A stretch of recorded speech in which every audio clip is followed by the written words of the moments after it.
老妈和媳妇儿同时掉在水里，先救哪个？在地球另一端的新西兰，我真实的遇到了这个问题。我背你，哇，全湿了 ！I got you， 怎么越来越远啊？这船！上！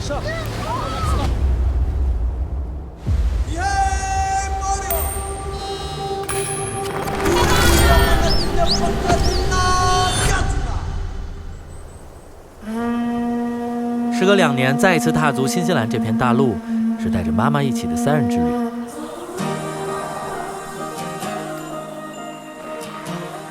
一直都对妈妈亏欠一个承诺，就是带她出国玩一圈。干点啥？出国旅游。明年我带您去，好不好？当我问到她最想去哪儿时，她毫不犹豫地说：“我想去看看2年前你看哭了的那片湖。”哎呦，太好看了！这在地球另一端的新西兰，确实大概是带妈妈出国最合适的第一站。风景漂亮，人和人之间友善热情，相对安全。但旅行博主的拍摄工作远不是大家想象中的那般惬意。我们总不能带着年过70的老太太跟着我们天天拍岩石卷大片，对吧？行程可能有点特种兵。没问题 ，OK， 我当过兵。所以我们这次决定相对的轻装上阵一点，尽可能的用手机作为主力机。那当然也感谢图拉斯的支点壳，它是我们这次可以轻装出行和拍摄的保障。所以这一期的清单人生，我要实现一个3年前的诺言，带着妈妈出国玩一趟。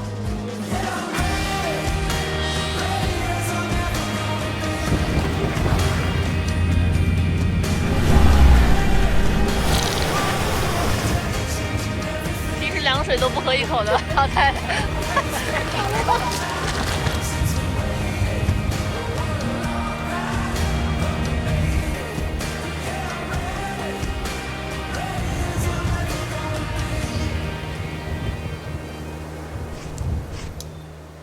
现在看这个天气预报吧，不是特别乐观。我到哪儿都晴了，是吧？没感觉。那这次就咱俩斗法吧，我当然希望你赢的。担心天气，是因为这次一样在迪卡普小镇预定了观星和飞机上看冰川的行程。上次没能完成，这次带着晴天娃娃的老妈，不知道会怎么样。和2年前一样啊，我们从北京飞往上海，紧接着飞11个小时直奔奥克兰，落地后再马不停蹄的转机飞往尼尔森，就这样飞越了1万多公里，经历了前后20多个小时，这也是我妈这辈子最长的单线飞行，最终到达了我们的第一站的附近，因为我们还要休整1夜才能到达旅程的起点亚伯塔斯曼国家公园。我们要坐这个船到远处的一个岛上住1个晚上，好陡啊这个船。我怎么觉得比咱在挪威那次都颠啊？我先不录了，我有点难受。拜拜了，再也不坐你了。晕呢？那个东西反到嗓子眼了。反到嗓子眼了。新西兰到处都是这种走地鸡，就是它不会飞。哇塞！你相机。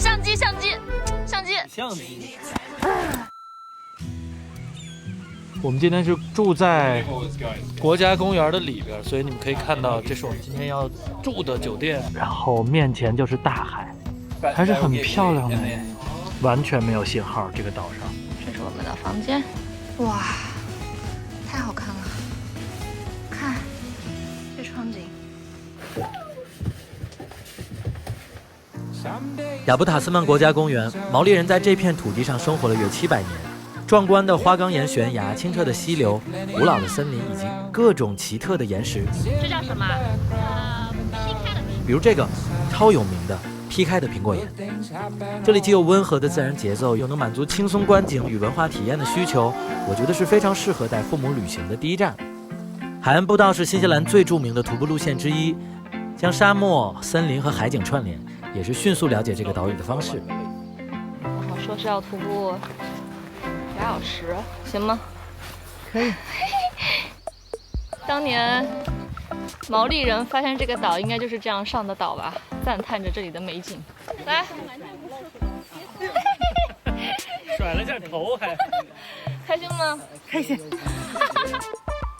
就站这儿不动，你就在这儿。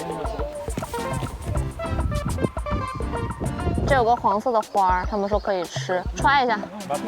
跟着米爷去旅行，怎么样？我不吃，试试看啊！我连蔬菜都不吃，你让我吃这个？你吃一朵，大家就给毙了，好不好？吃一个给1件3年，吃了啊！谢谢啊，观众老员给个1件3年，同意了，人家刚点完又给取消了。那再吃一个吧。观众说把我的币也吐出来了。毒了，有毒吧？吃进去，快点！谢谢大家，谢谢各位观众老爷。同志们，大家看看我们延伸这个路，我自认为啊，跟岳麓山一模一样。这就是我跟你讲，在咱们外行人眼里，你要是带着无头小亮来，他肯定告诉你10000个不一样，从植被上啊什么的，不拉踩。但是岳麓山下了山可以吃香菜，这儿只能啃面包。哇，我们看我身后的海，这个海岸线真的很漂亮，它那个海浪是一朵一朵的，我给大家看，哇，真的很漂亮。我刚刚走了一半，把我妈送回去了，我能感受到，她并不想徒步，但她又不想扫我们的兴。对，她说那我回酒店上个厕所。我说那我们等你啊，她说不用了。但是已经很不容易了，培养完走了，挺久的。常看我们节目的人应该知道，我们两个最抗拒的就是徒步。但是为什么我们也走了呢？首先这个岛就不大，第二爬升的地段并不多，也是一个初学者入门的一个地方，因为整个新西兰没有蛇。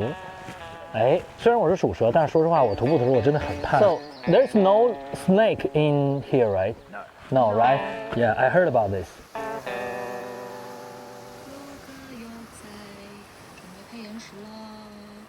我们平时在拍岩石的时候看，就需要类似这种架子，那就很大带着。图拉斯的手机壳，它有的时候也能当岩石的一个支架。然后因为用手机用多了嘛，我现在是有一点那个手机手，小拇指看到了吗？我在刷手机，这个位置一直撑着，我只能这样才能拍得稳。这次发现我用图拉斯的壳，我可以这样。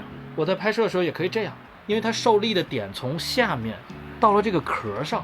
这2天在使用下来真的很舒服，我现在已经习惯这样了。手机现在拍的延时也很不错呀。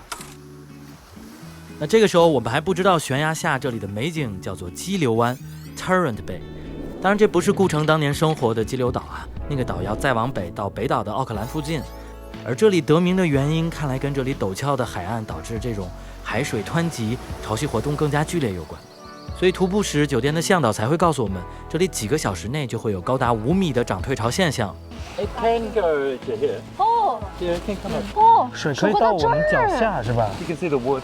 哦，那它这草干的挺快呀。 5 meters it can change. ？5 meters. 哦，5米。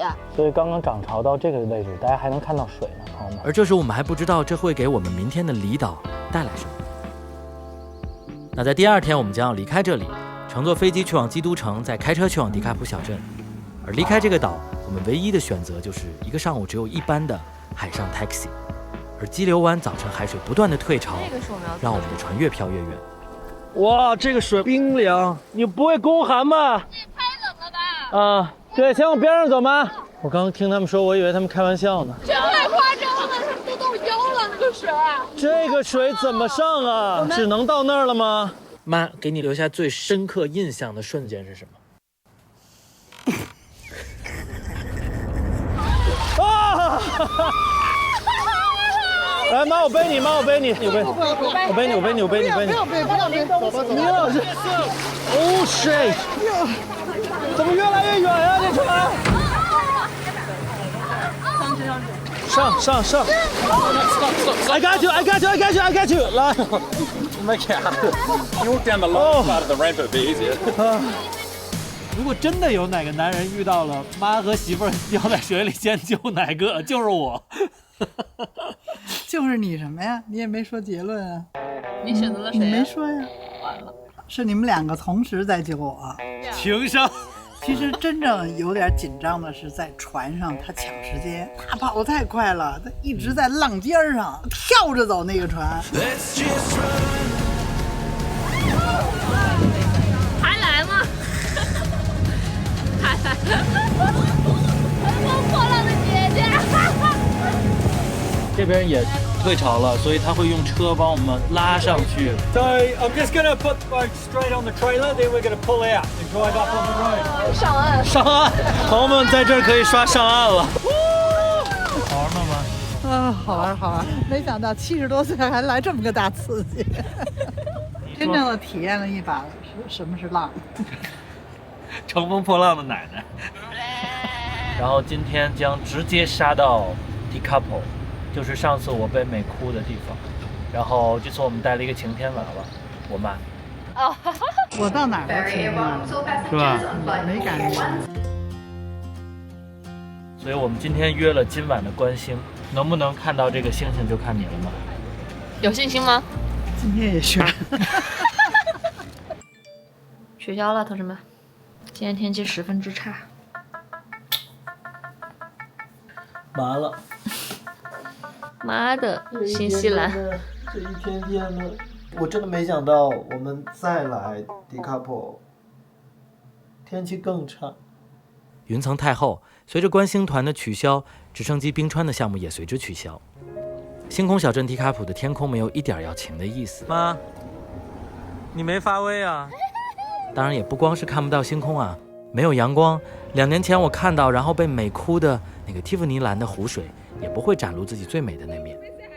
那既然是天气之子，所以下一站的目的地我们选择了据说只有下雨天才会看到的千万条瀑布从天而降、最壮观、最有末日感的峡湾。峡湾是中国唯一没有的地貌，全年的降水量极高。那我想，这应该将会是我们此行最稳的项目了。大家猜猜我们现在在哪儿？什么？三峡？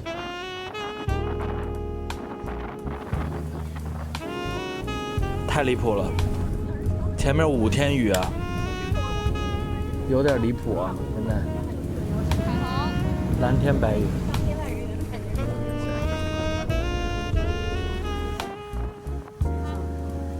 朋友们，天气之子的概念就是不想要什么天儿就会来什么天儿。哎，我真的是我有点生气。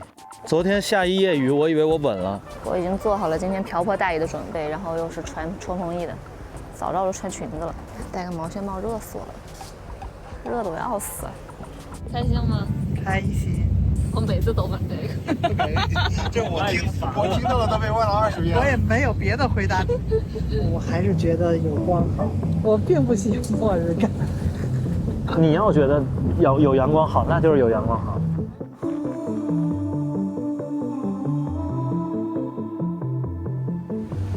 看有彩虹，看呐，彩虹啊！许愿吧，朋友们，上岸。你刚许的什么愿啊？冲3个。自从我跟我妈说这个相机10万块钱以后，我妈的手就没有离开过。赶紧收起来，我要睡觉。神奇峡湾是峡湾地貌中最具代表的自然奇观之一。不同于更多游客选择的米尔福德峡湾啊，神奇峡湾的 U 型冰川谷的这种结构，造就了一种特殊的生长环境，像是给自然消声一样的寂静。哪怕是船舶的引擎声，在1公里之外都可以削减至35分贝以下。所以毛利的原住民早就有个更诗意的名字给它 Pati， 意为寂静之地。所以在游览的过程中，船长会把船停在峡湾中央，关闭发动机，让所有人都不发出声音，来感受世界上可能最寂静的大自然。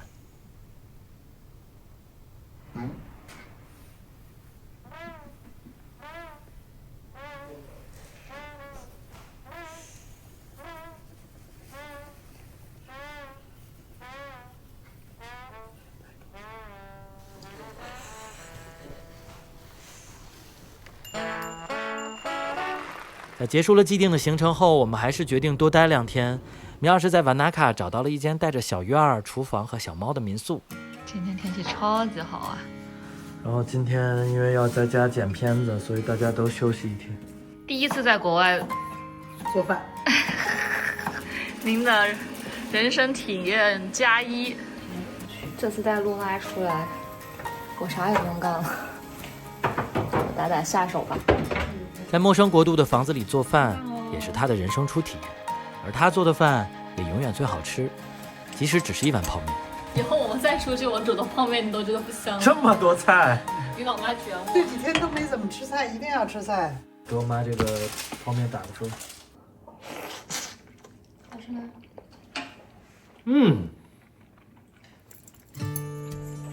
太棒了！我拿瓶可乐。这壳系在这儿也真的很完美，看就可以自拍用。和纸点壳一样，他真的是个非常好的旅行搭子。面对多变无常的天气，他没有抱怨，永远热情满满，鼓励认可。我在忙着剪片子，就像小时候在做作业，他就像以往的每一天那样，总是愿意理解和支持。异国旅行的短暂逗留，也生长出新鲜又熟悉的生活纹理。好看。妈，你喜欢哪个？是喜欢我哈搜给你拍的？这个哪个？这个为啥呀？好。哎，1 2 3。就这个，哎呀，行，您一会儿别叫啊。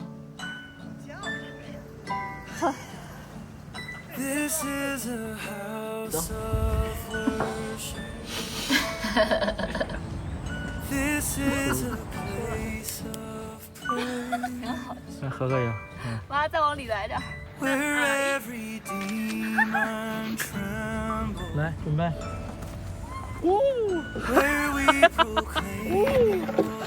捡起来。没事儿，人家这个壳是保护的特别棒的。气囊就是在这个位置，看到吧？这边也有气囊。为什么这次我妈让我带她来新西兰？其实因为她特别想看看我把我美哭了的地方到底是什么样的。然后我们决定，临走的前一天从瓦纳卡再开3个多小时的车返回迪卡普去碰碰运气，至少天气预报上写的是晴天。妈，上次我们来这儿的时候，巨大的风，我们都走不动道了，所以当时我们的那个飞机就取消了嘛。今天天气还是很好的，看来你这个法力可以啊，现在还是啊，所以你就记着，以后你就多带我。2年前我们说过，最期待的行程是在迪卡普看最美的银河和乘坐直升机去库克山的冰川徒步。虽然因为回去的很临时，冰川徒步的项目订不到了，但还好可以坐飞机带妈妈穿越库克雪山。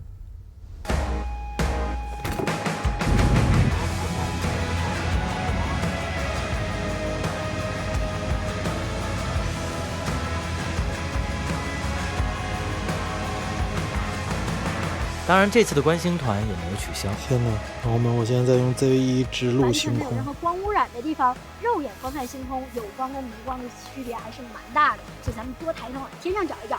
你见过这么多星星吗？没有。 70多年第一次。对。再次回到迪卡普，终于见到了星星，坐了观光飞机，见到了库克山的雪峰。妈妈在飞机的轰鸣和颠簸之中，看着雪山之巅，没有紧张不适，像是它本就属于广阔的天空。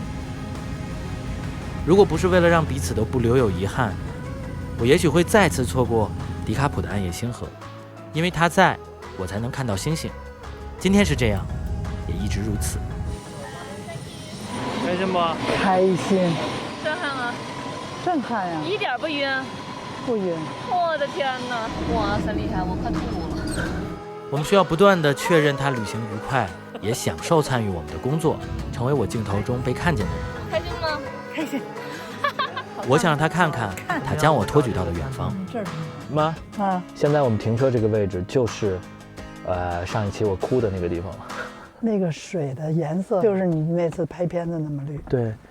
你不是还吃薯条？啊，对。哭了吗？我也想吃那薯条。那薯条就在你后头，就在你后头，就那个车。啊，看到了吗？啊，我都不知道还是不是他们。Thank you. My wife is now doing prep. Oh, really? Get a little bit busy, so we need to she do prep at home, and then dinner time she can come. Okay. Oh, We have we new product. order that? No. New product. We have new product. You can try. Oh, thank you so much. 他们送我们的。 Bye bye. Thank you. Nice meeting. 哇，天哪，那个男生认出我了。认出我来。他刚刚说 Lawrence， 他说很多人看了我们的视频来他这儿吃 fish and chips。又哭了。这个地方，这个是哭点不太一样。嗯。又多匀出来一天返回这里，真的是太有意义了。嗯，故地重游。嗯，最主要是带着我妈看一看是什么样的景色把她宝贝儿子弄哭了。景美吗？美。薯条呢？炸鱼薯条呢？好吃。有美和好吃到让你哭的程度吗？不至于。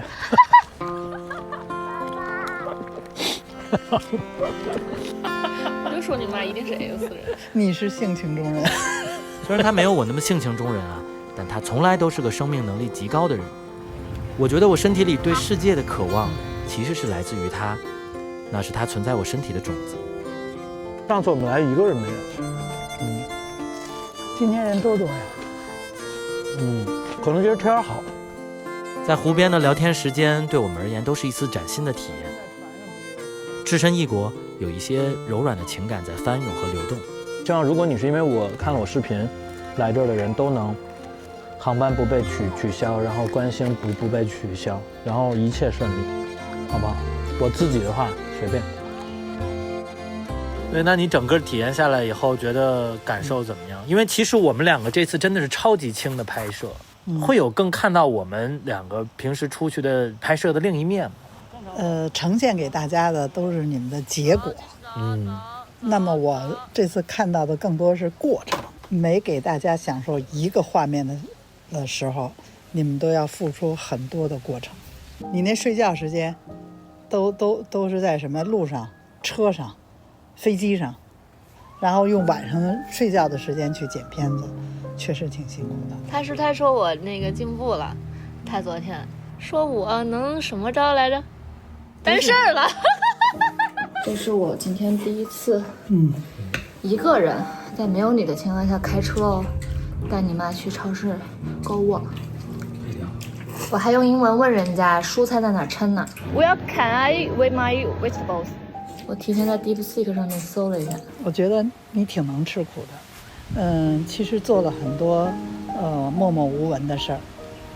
为小鹿准备东西呀，要拍片子做的准备呀，而且还老是想着照顾我，等等，还是个很好的孩子。那以后还跟我们出来玩吗？带就来呀，带就来。小时候都是我带着你去看世界，那么现在老了，转变为你带着我看世界，我享受到了我付出以后的成果。那你还得健健康康的，因为这成果刚开始嘛。小时候，他为我规划一切，引领我往前走。现在，我看着他学会用另一种语言自我介绍。猫北京啊，没有啦！教他用手机留下他视角里的世界。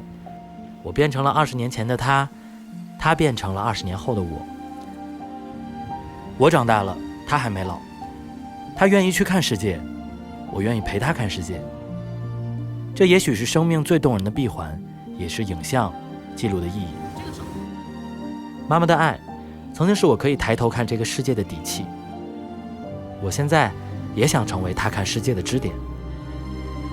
当某天记忆开始褪色，那些在湖边、在激流上、在山巅间的3人同框的自拍，会成为对抗时间最温柔的武器。我很高兴，这场尽兴的旅途总有他在场。我看看好不好看。